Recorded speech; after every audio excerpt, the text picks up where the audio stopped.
tu composes? Qu'est-ce que tu ressens quand tu composes?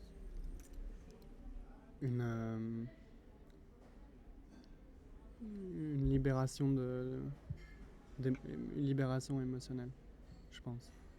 Je pense que c'est ça. À travers les sons, je raconte quelque chose d'assez personnel en fait, finalement. Et tes compos, elles en dépendent? Elles ont Elles en dépendent. Est-ce que tu trouves que selon la touche d'inspiration qui t'a donné envie de... Je pense que je me base surtout sur des souvenirs. Et ces souvenirs,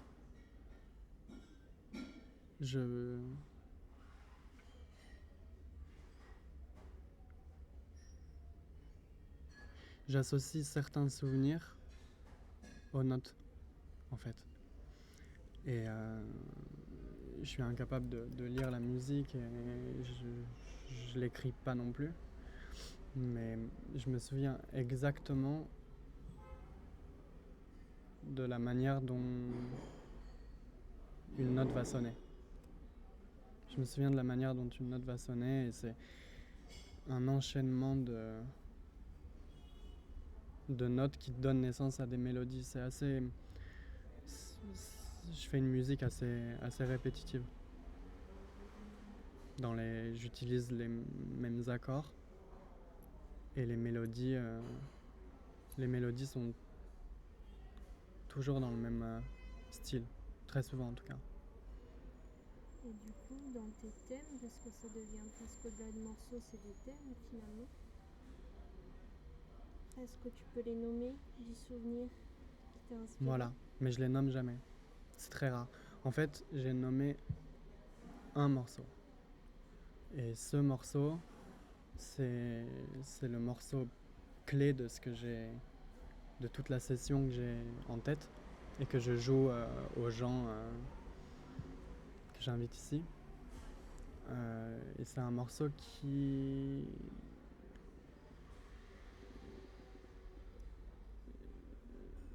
J'ai passé 4 jours en dehors de Paris et j'ai passé 4 jours qui m'ont assez bouleversé. Et quand je suis rentré à Paris, le premier endroit où je suis allé, c'est ici. Et quand je suis descendu jouer comme je faisais d'habitude, sans le vouloir, j'ai placé mes mains différemment sur le clavier.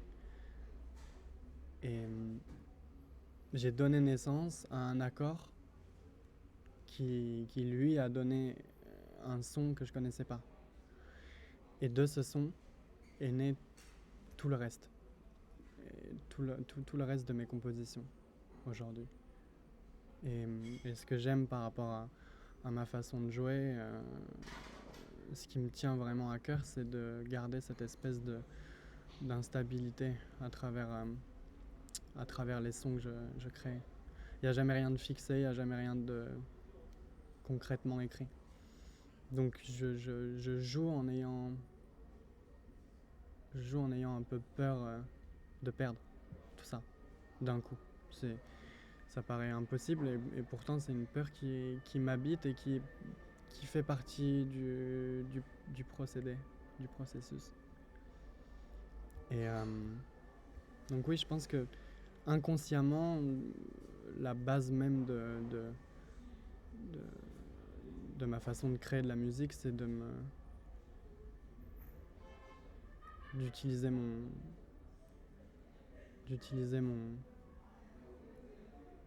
mon état émotionnel.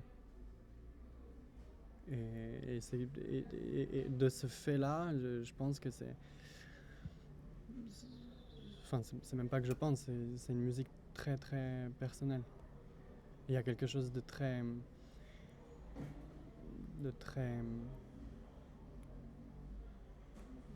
Comment dire? Il y a quelque chose de très...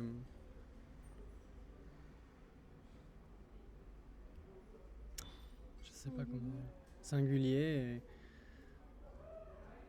Je pense que c'est aussi lié au fait que tu sois autodidacte, puisque tu t'es rien laissé dicter. Mm-hmm. Tu t'es approprié chaque note. Voilà.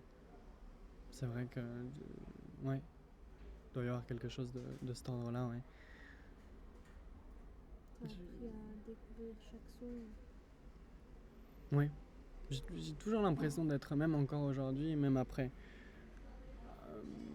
si on met à part, si on met de côté la technique et le fait que j'aille assez vite à certains moments, j'ai toujours l'impression d'être en constante recherche. J'ai jamais vraiment l'impression de posséder vraiment la chose, entre guillemets. Et c'est ça aussi, ça fait partie des points qui sont importants pour moi. Je cherche pas à contrôler ce que je fais. Je cherche plutôt à me laisser aller à des notes qui vont me sembler familières et que je vais faire miennes quelque part. Et donc ça va donner, encore une fois, différents morceaux, mais qui sont finalement, si on écoute attentivement, toutes les notes, tous les morceaux sont sur la même ligne, sont sur le même fond. Et tes émotions. Voilà. Et et mon jeu va aussi énormément changer en fonction de mon état émotionnel quand je joue. Il y a des moments où je vais jouer, où je vais très bien, d'autres où je vais moins bien. Et ça va influencer énormément sur ma façon de jouer. Donc je me laisse comme ça aller à... C'est vraiment une traduction de... C'est une façon comme une autre de raconter quelque chose. En tout cas, moi, c'est comme ça que je vois les choses. Et je pense que c'est important aujourd'hui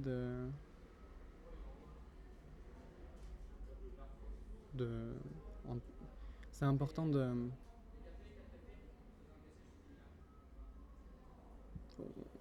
aujourd'hui, on perd un peu, on vit dans un monde où tout va assez vite, où les gens prennent plus forcément le temps de s'arrêter. Je sais pas comment dire. Et à travers tout ça, à travers cet endroit dans lequel je viens jouer, outre le fait qu'il y ait une atmosphère dont je suis tombé follement amoureux quand j'ai découvert l'endroit, pour moi, inviter des gens à écouter ce que j'ai composé, c'est aussi proposer une déconnexion temporaire.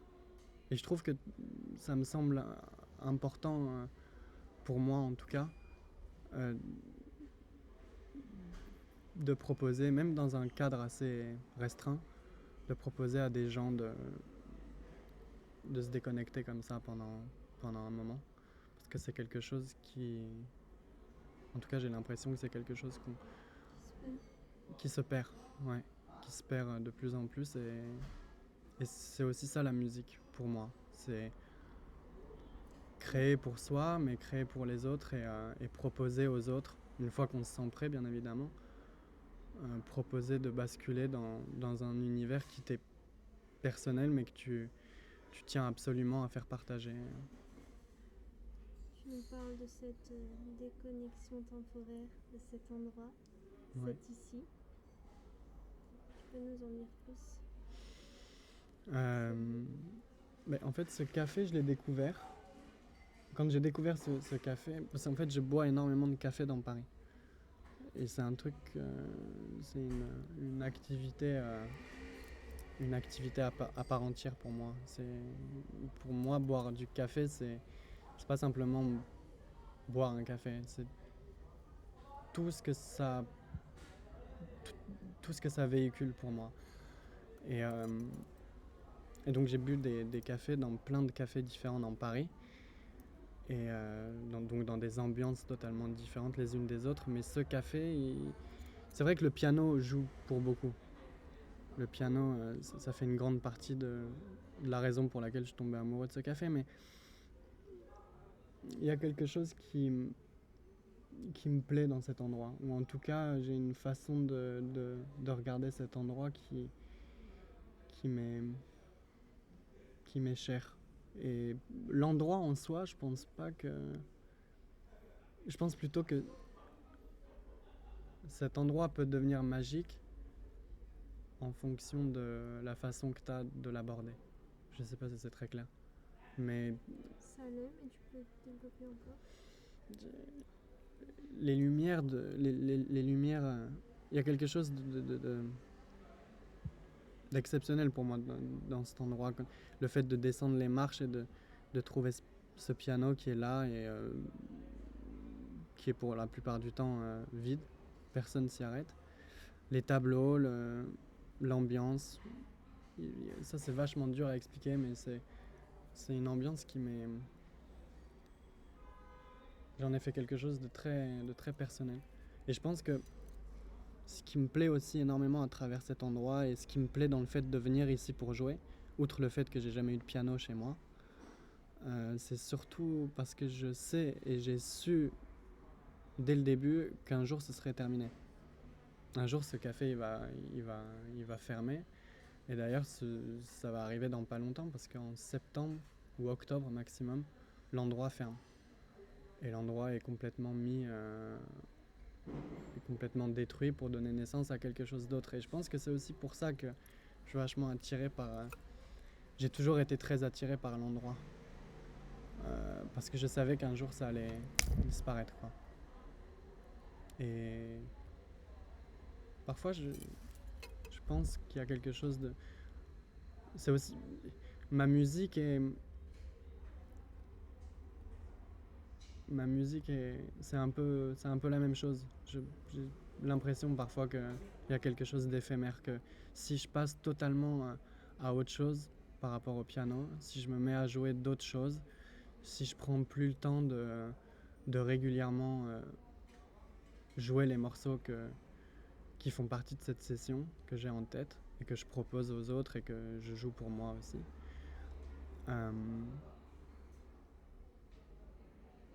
je sais pas. L'endroit est éphémère et les notes sont éphémères aussi. Elles marquent... Il y a une chose qui est sûre, c'est qu'elles marquent l'instant. Et pour moi, c'est le plus important et c'est ce qui rend... c'est ce qui rend le... C'est ce qui rend les notes et ce qu'elles peuvent éventuellement transmettre.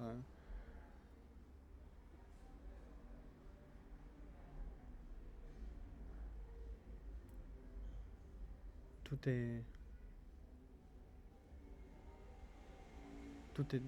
Enfin, une grande partie une grande partie de tout ça reste éphémère, quoi qu'il arrive.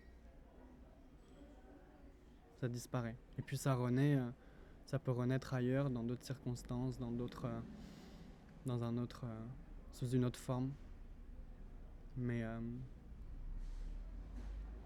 la musique, c'est juste une métaphore de la vie. Comme ce café, ouais, tout est éphémère. voilà. Et si on a vraiment conscience de cette... de l'éphémérité, ça se dit pas? Non, l'éphémère. Si on a conscience de cet effet éphémère, de tout ça, les choses peuvent éventuellement prendre une tournure plus sacrée, peut-être. Plus vraie, plus forte et plus là. C'est ce que tu recherches alors quand tu joues, à ancrer dans le réel. À ancrer dans l'instant. Éphémère. Ouais. Et c'est pour ça qu'on m'a souvent posé la question. On m'a souvent posé la question de savoir pourquoi j'avais jamais appris la musique. Et c'est pas par flemme ou par... c'est parce que j'ai vraiment, en tout cas, l'impression, moi, d'avoir développé quelque chose de tellement personnel et de tellement... quelque chose qui colle tellement à ce que je suis, quelque part, en tout cas, que je pourrais pas l'apprendre, la musique. Ou peut-être qu'un jour je l'apprendrai, mais aujourd'hui c'est hors de question pour moi. Parce que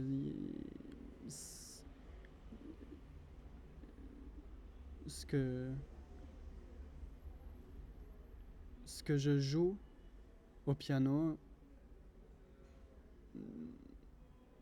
ne reflète rien d'autre qu'une partie de moi, qui vit à l'intérieur de moi et qui ne peut se manifester qu'à travers les notes du piano. Donc je me suis offert cette espèce de liberté comme ça, qui m'est extrêmement chère. Et que je me sens pas encore prêt aujourd'hui à apprendre la musique. C'est même pas prêt, j'en ai pas envie, quoi. Voilà.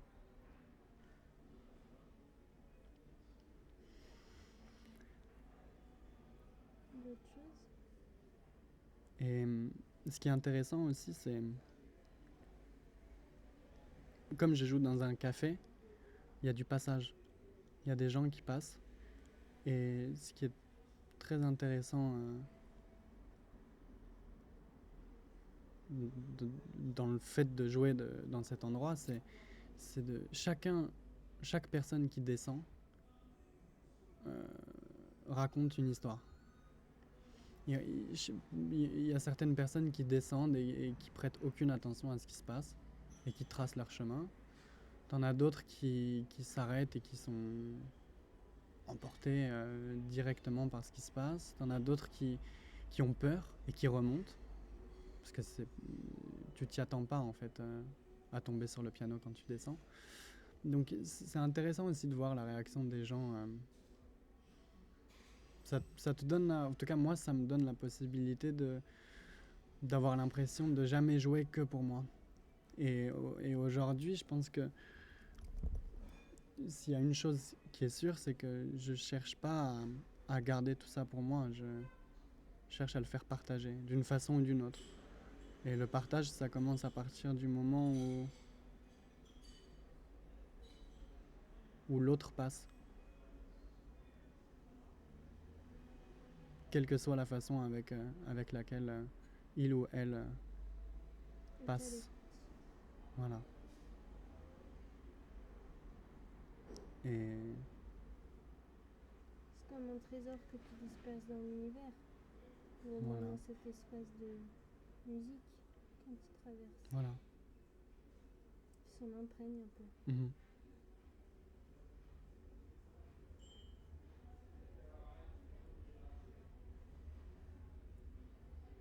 Je crois qu'on a tout ce qu'il faut.